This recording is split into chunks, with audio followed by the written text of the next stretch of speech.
জাতিসংঘের সাধারণ অধিবেশনে যোগ দিতে নিউ ইয়র্কের পথে প্রধান উপদেষ্টা ডক্টর ইউনূসের কারণে এবার বিশেষ গুরুত্ব পাবে বাংলাদেশ, বলছেন বিশ্লেষকরা। 3 পার্বত্য জেলায় 72 ঘণ্টার সড়ক নৌ অবরোধের শেষ দিন আজ। শহরে চলছে হালকা যানবাহন, দূরপাল্লার পরিবহন ছাড়ছে না আজও। রাজধানীতে যান চলাচলে বিশৃঙ্খল অবস্থা, আগের মতো নিয়ম মানছে না কেউ, বেড়েছে যানজট ভোগান্তি।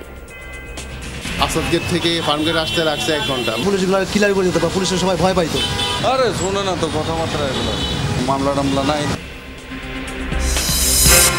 চড়া সুদে বেপরোয়া ঋণ নেওয়ার ঝুঁকি বেড়েছে বাংলাদেশের, জাতীয় স্বার্থকে প্রাধান্য না দেয়ায় এ দশা, বলছেন অর্থনীতিবিদরা। যারা ঋণ দিচ্ছেন আর যারা ঋণ নিচ্ছেন, দুই পক্ষেরই ব্যবসায়িক স্বার্থ জড়িত ছিল। অপচয়ের কারণে যেন আগামীতে ঋণের বোঝাটা না বাড়ে, সেটাই এখন নিশ্চিত করাটা গুরুত্বপূর্ণ হয়ে দাঁড়িয়েছে।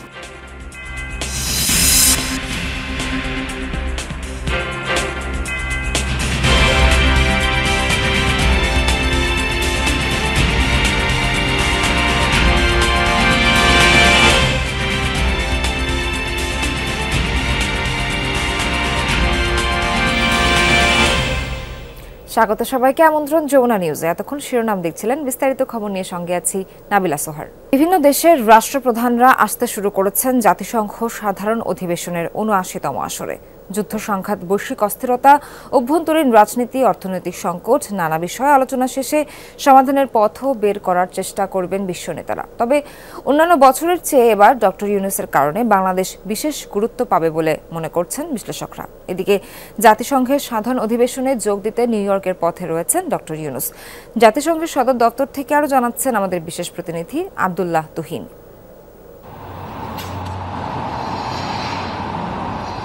কয়েক ঘন্টা পরই শুরু হতে যাচ্ছে বিশ্ব নেতাদের মিলন মেলা, যেখানে রাজনৈতিক সংকট, বিশ্ব অস্থিরতা, অর্থনৈতিক মন্দার নানা বিষয়ের সমাধানে চলবে বাকবিতণ্ডা। সেখানে অংশ নেবেন জাতিসংঘের সদস্য দেশগুলোর প্রধানরা। ভেতরে সমাধানের আলোচনা চললেও বিভিন্ন দেশের নাগরিকরা সদর দপ্তরের সামনে চালিয়ে যাচ্ছেন প্রতিবাদও। এমন পরিস্থিতিতে বাংলাদেশের প্রধান উপদেষ্টা ডক্টর মোহাম্মদ ইউনূস জাতিসংঘের সাধারণ অধিবেশনে যোগ দিচ্ছেন। পাশাপাশি যুক্তরাষ্ট্রের প্রেসিডেন্টের সাথেও বৈঠক করবেন তিনি। যেহেতু শেখ হাসিনা ভারতে অবস্থান করছেন এবং নানা টানাপোড়েন চলছে, সেই বিষয়টি নিয়ে হয়তো প্রসঙ্গ উঠতে পারে। আমরা যতদূর জেনেছি যে বাংলাদেশের প্রসঙ্গ গতকাল নরেন্দ্র মোদীর সঙ্গে বৈঠকে হয়েছিল। অনেকেই বলছি অন্তর্বর্তীকালীন সরকার কিংবা তত্ত্বাবধায়ক সরকার যেভাবেই পরিচিত হোক না কেন, একটি সরকার যখন থাকে তখন তার প্রয়োজন পৃথিবীর বিভিন্ন জায়গা থেকে, বিভিন্ন দেশ থেকে সাহায্য সহযোগিতার ব্যাপারটি, সেটি কিন্তু এবার অর্জন হওয়ার অনেক বেশি সম্ভাবনা। তার কারণ হচ্ছে যে ইমেজের সাথে অর্জনের একটা ব্যাপার জড়িত থাকে। রাজনৈতিক বিশ্লেষকরা বলছেন, বর্তমান রাজনৈতিক প্রেক্ষাপটে জো বাইডেন আর ডক্টর মোহাম্মদ ইউনূসের বৈঠকটি বাংলাদেশের জন্য সবচেয়ে গুরুত্বপূর্ণ। এই বৈঠকে বাংলাদেশের নানা সমস্যার সমাধানের পথ বের হতে পারে। বাংলাদেশের কোন সরকার প্রধান যুক্তরাষ্ট্রের সরকার প্রধানের সাথে দ্বিপাক্ষিক বৈঠকে মিলিত হবেন জাতিসংঘের সদর দপ্তরে।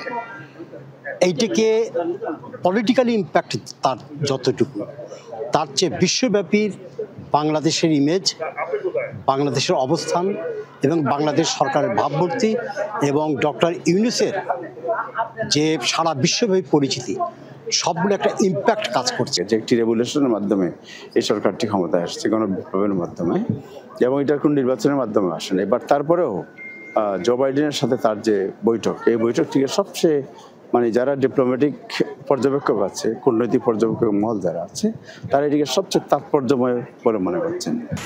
মূল অধিবেশনের আগেই যুক্তরাষ্ট্রের প্রেসিডেন্টের সাথে ভারতের প্রধানমন্ত্রী নরেন্দ্র মোদীর বৈঠক হয়েছে। সেখানে বাংলাদেশের রাজনৈতিক পরিস্থিতি নিয়েও দুজনের মধ্যে কথা হয়েছে।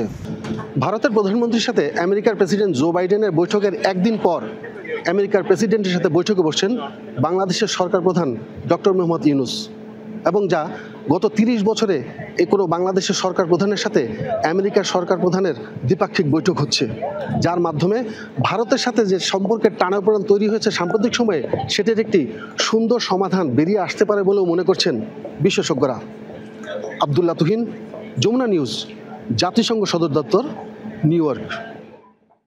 জাতিসংঘের সাধারণ অধিবেশন ঘিরে নিরাপত্তার চাদরে ঢেকে ফেলা হয়েছে গোটা নিউ ইয়র্ক। 140টির বেশি দেশের সরকার ও রাষ্ট্রপ্রধান সহ উচ্চ পর্যায়ের নেতারা অংশ নিচ্ছেন এবারের অধিবেশনে। তাদের নিরাপত্তা নিশ্চিতে জাতিসংঘের সদর দপ্তরেই স্থাপন করা হয়েছে 1400 অত্যাধুনিক সিসিটিভি ক্যামেরা। আশপাশের এলাকায় নিরাপত্তা ব্যবস্থা জোরদারে মোতায়েন করা হয়েছে নিরাপত্তা বাহিনীর বিপুল সংখ্যক সদস্য। দেয়াল জুড়ে টিভি স্ক্রিন, সিসিটিভি ক্যামেরায় ধারণ করা ভিডিও পর্যবেক্ষণ করছেন জাতিসংঘ সিকিউরিটি অ্যান্ড সেফটি সার্ভিসের সদস্যরা।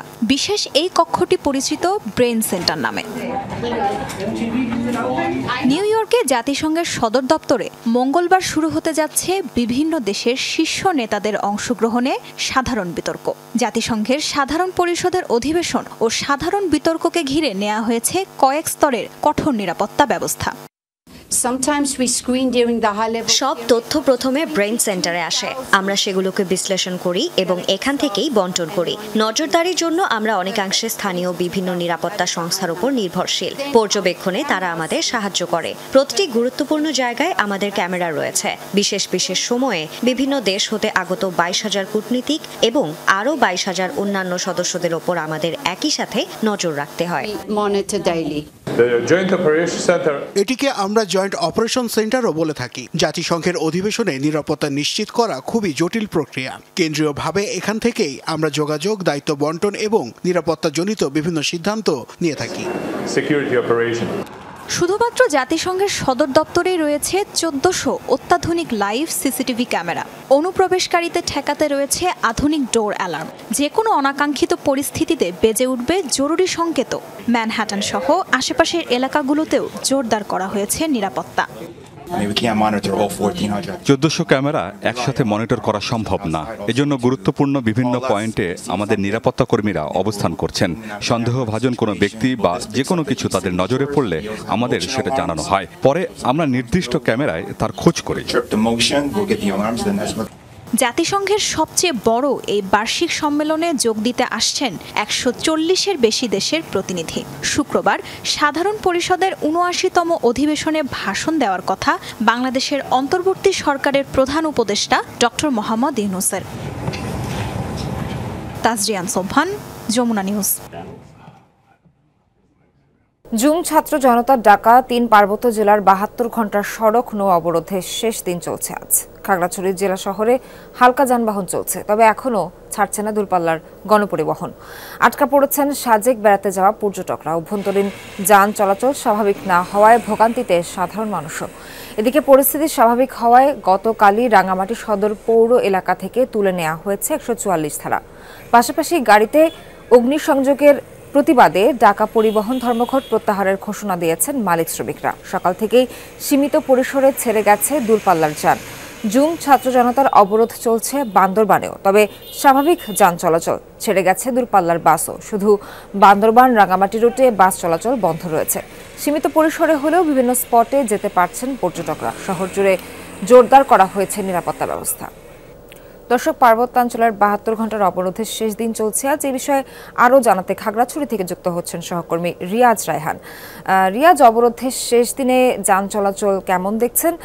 স্বাভাবিক হয়েছে কতটা? এবং একই সাথে জানতে চাই যে আটকে পড়া পর্যটকদের উদ্ধারে কি কি ব্যবস্থা চোখে পড়ছে? সোহার, আপনি সব তথ্যই দর্শকদের জানিয়ে দিয়েছেন এর মধ্যে, আর বাড়তি খুব বেশি বলার মতো কিছু না। আমি বরং দেখাতে পারি এই যে যেটি বলছিলেন যে পার্বত্য চট্টগ্রামে যে পরিবহন ধর্মঘট চলছে 3 দিনের, সেই 3 দিনের শেষ দিনে আজকেও কোনো ধরনের দূরপাল্লার বাস বা বিশেষ করে আন্তঃজেলা যে বাসগুলো সেই গণপরিবহন যায়নি। ভেতরে ছোট ছোট অটোরিকশার মতো বা 3 চাকার যে যানবাহনগুলো যে রয়েছে সেগুলো দিয়ে স্বল্প দূরত্ব মানুষ যাতায়াত করছে। এছাড়া বাসগুলো অলসভাবে পড়ে আছে এবং যারা ঢাকা থেকে এসেছিলেন জরুরি প্রয়োজনে এই খাগড়াছড়ির কথা বলতে পারি, তারা আটকে আছেন এবং তারা বিভিন্ন জায়গায় রয়েছেন। তারা হয়তো যদি আজকে দিনের শেষে অথবা আগামীকাল থেকে বাস চলাচল শুরু করে তাহলে তারা নিজেদের গন্তব্যে যেতে পারবেন। আর সাজেকে বা বিভিন্ন পর্যটকদের যারা আটকা পড়েছেন তাদেরকে উদ্ধারে আমরা কয়েকজনের সাথে কথা বলেছিলাম প্রশাসনের। তারা বলছেন যে যেহেতু আসলে দীঘিনালায় যে সমস্যাটি ঘটেছে, দীঘিনালার যে বাজার অগ্নিকাণ্ড ঘটনা ঘটেছে বা আগুনের ঘটনা, বাংলাদেশকে কেন্দ্র করে যেহেতু একটি অপ্রীতিকর ঘটনার সৃষ্টি হয়েছে, সেই কারণেই দীঘিনালা দিয়েই মূলত সাজেকে যেতে হয় এবং সেখান থেকে ফিরতে হয়। সেই কারণে যেহেতু সেই এলাকাটি এখনও থমথমে রয়েছে, সেই কারণে তাদেরকে আসলে উদ্ধার করা সম্ভব নয়। আজকে সেই অবরোধ যদি প্রত্যাহার করা হয় তাহলে হয়তো আগামীকাল সেই সাজেক থেকে তাদেরকে বা তারা স্বাভাবিকভাবেই ফিরতে পারবেন। এর আগে তাদেরকে এই অবরোধ চলাকালীন সময়ে উদ্ধার করার মতো কোনো পরিস্থিতি বা কোনো ব্যবস্থা নেওয়া হয়েছে বলে এখন পর্যন্ত আমাদের জানা নেই। রিয়াজ রেহান, ধন্যবাদ। রাজধানীর রাস্তায় দিনের বেলায়ও চলছে দূরপাল্লার বাস, রাস্তায় দেদারসে চলছে ব্যাটারি চালিত রিক্সা, তার উপর সড়কের খানাখন্দ তৈরি হচ্ছে যানজট। ট্রাফিক পুলিশ থেকেও নেই, কেউ অবশ্য আগের মতো মানছেও না পুলিশের নির্দেশ। রাজধানীর যানজটের নতুন এই কারণগুলো খুঁজে বের করেছেন সহকর্মী আকলাকুস সাফা, ছবি তুলেছেন তানভীর মোর্শেদ ও নাহিদ হোসেন।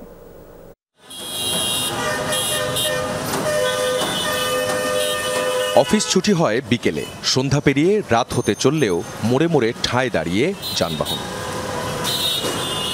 বুধবার সন্ধ্যা 7:30টায় রাজধানীর কারওয়ান বাজার মোড়ের চিত্র এটি। আটকে থাকা যানবাহনের আরোহীদের জানার উপায়ই নেই কখন পৌঁছাবেন গন্তব্যে। রাত পেরিয়ে সকাল, পরদিন কাজে বেরিয়ে আবারও সেই যানজট। মোহাম্মদপুর থেকে রওনা দিয়ে বাড়িধারার দিকে যাচ্ছেন বেসরকারি চাকরিজীবী প্রিয়াঙ্কা। বিজয় সরণি আসতেই চলে গেছে 1.5 ঘন্টা।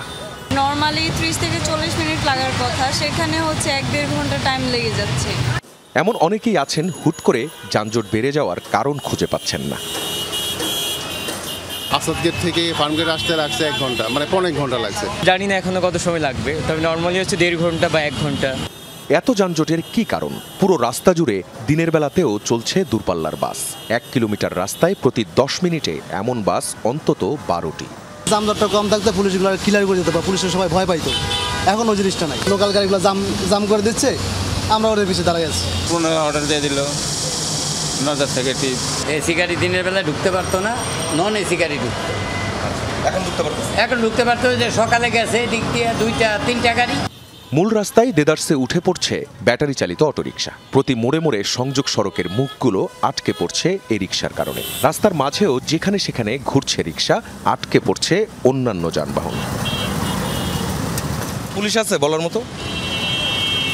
আগে জরিমানা রেকর্ড করতে 600 টাকা, এখন তার রেকর্ড নাই, 600 টাকা নাই। পুলিশেরও মানে না অটোওয়ালা, মানুষও মানে না। ট্রাফিকের ব্যবস্থা নাই যে অটো রিক্সা এখানে আসার সাহস পাচ্ছে না, হলে গলির ভিতরে থাকার কথা। দেখেন সারা রাস্তায় একটাও ট্রাফিক নাই। রাজধানীর প্রগতি সরণি থেকে রামপুরার রাস্তায় বিশৃঙ্খলা সবচেয়ে বেশি। এক মেরুলবাড্ডা মোড়ের চিত্র এটি। রাস্তার ব্যবহার এখানে যেমন খুশি তেমন। কেউ মাঝপথে দাঁড়িয়ে এমন মালামাল লোড করছে, বেশিরভাগ রিক্সা ঢুকে পড়ছে উল্টা পথে। তাছাড়া ব্যাটারি চালিত অটোরিকশা তো এখন যেখানে খুশি সেখানেই চলছে। প্রগতি সরণির এই রাস্তায় সবসময় একজন করে পুলিশ সার্জেন্ট থাকতই। 5 আগস্টের পর এখানে আর কোনো পুলিশি যে পাহারা অথবা নজরদারি সেটি না থাকায় এখন যাচ্ছে তাই অবস্থা মানুষের মধ্যে। যাচ্ছে তাই চলায় ঘটছে দুর্ঘটনা, তাৎক্ষণিক লেগে যাচ্ছে বাকবিতণ্ডা, সমাধান করার যেন কেউ নেই। উনি গাড়ি আমাদের চালাই দিয়ে আপনার সামনে আগায় নিয়ে চলে গেছে, তখন আমি হাত দিয়ে পারি।